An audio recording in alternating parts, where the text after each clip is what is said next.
We're back working on the Vintage Mini-t. We got new electronics. Let's see if we can make this thing a little bit more reliable, maybe a tad bit faster.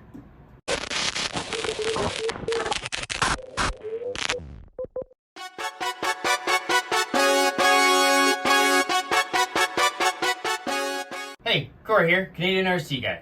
Well, we're back in the shop. We got that Vintage Mini-t back on the table.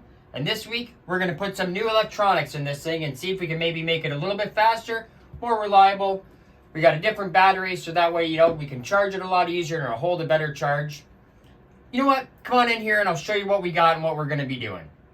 So we had an old Traxxas LaTrax laying around. Yes, I said Traxxas. That's the electronics we're going to use. I know it's kind of sacrificial, but that's what we got, so that's what we're going to use. We've got the motor here for it, the servo, steering servo, speed controller, and of course the ECU.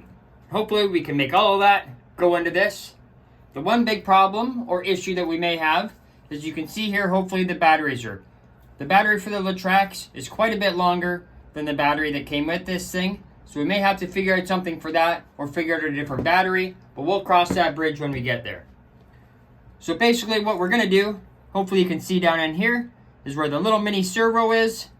Of course, we'll be able to take the 2-in-1 electronic speed controller and receiver unit right off of here. We'll replace it with the new stuff. And then we'll spin it around the back here. Now pinions, we'll cross that bridge as well when we get there. But pretty simple, we're going to be taking the motor out of there. 2 screws here, we'll be able to yank it right out. Shouldn't be too big of a problem. So we're going to go ahead and start getting this thing stripped down. As we get things torn apart, we'll bring you back in, show you what we're doing, where we've got to, and any problems we've run into so far. So there we have it. We've got all the electronics and everything, the motor, all taken out of this thing. She's just a bare frame now, ready to go with some new stuff.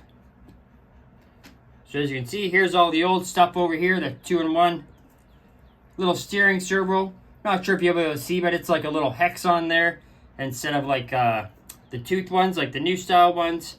We've kept the pinion off the old motor. It will work on the Traxxas motor, so we may just need to use it.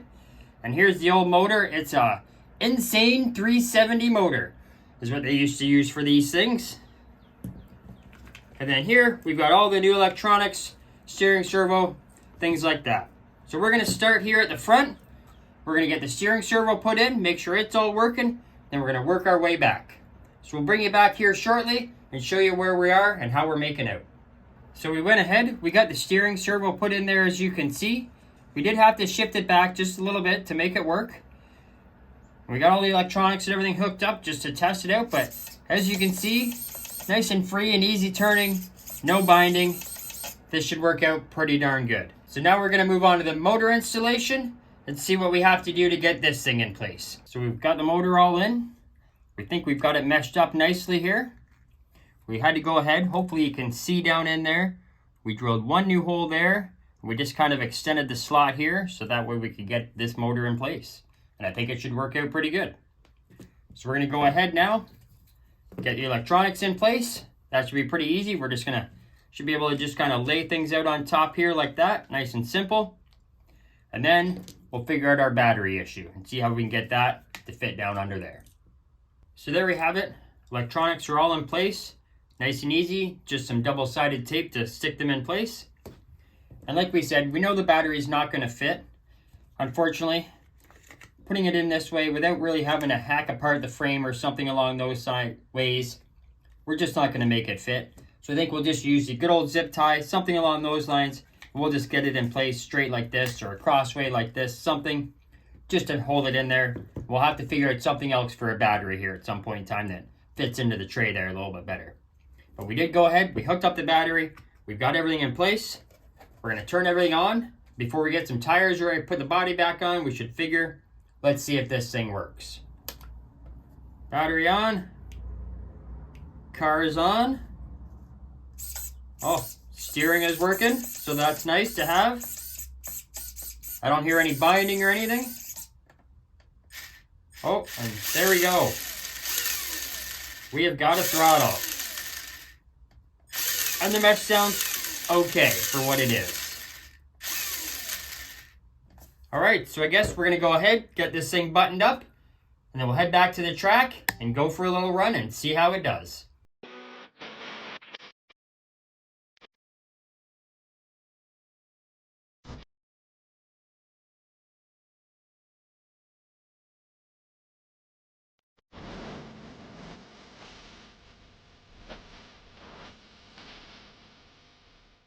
Well, we're out here in the back track, as you can see.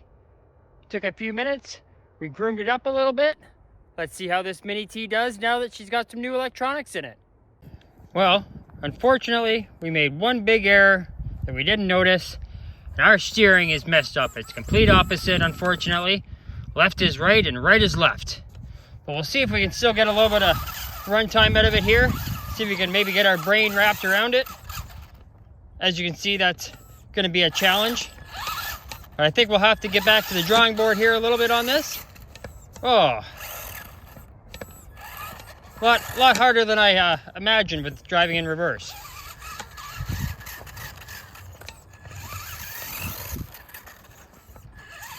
I'm wondering if we just have to flip the servo over, or if there's something we can do in the programming, in that Traxxas programming.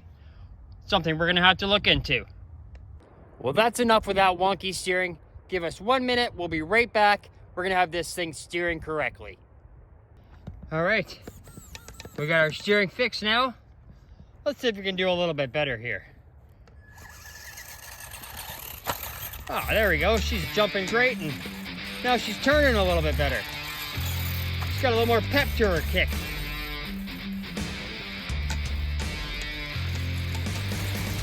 There we go. Definitely a little squirrely still. I think she could use some new tires, but I'm not sure that that's going to be coming or not. It really launches off that jump though.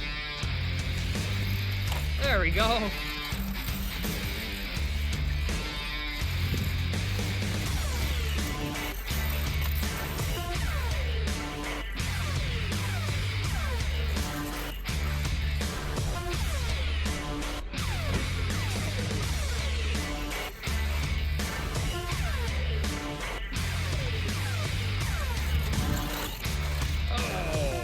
Back over on our feet.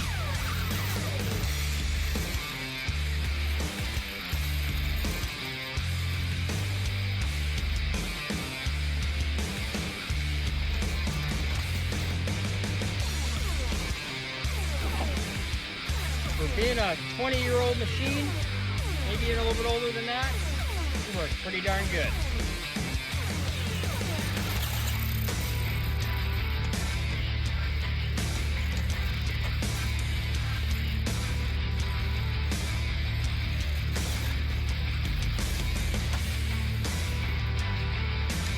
Definitely got a little bit of pep to her. The steering or the tires there could do a little bit better, I think. But man, she jumps pretty darn good.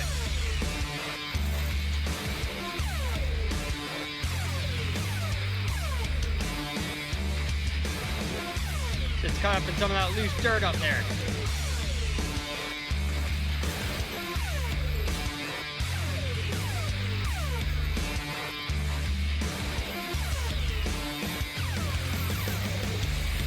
Lots of power to do donuts now.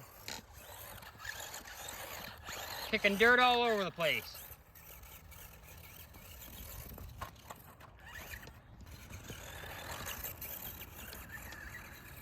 Well, once we fix the steering on this thing, I'd have to say it was a heck of a lot of fun now that it's got a little bit more power. I'm thinking maybe we should upgrade shocks on this thing next. What do you guys think? Let us know in the comments. We'd love to hear from you. Well, before we wreck this thing, we're going to put it back up on the shelf for now till it's upgrade time again. And you know what? If you're not a subscriber, hit that subscribe button down below. That way you get all the upcoming videos. So thanks so much, and we'll see you again next week.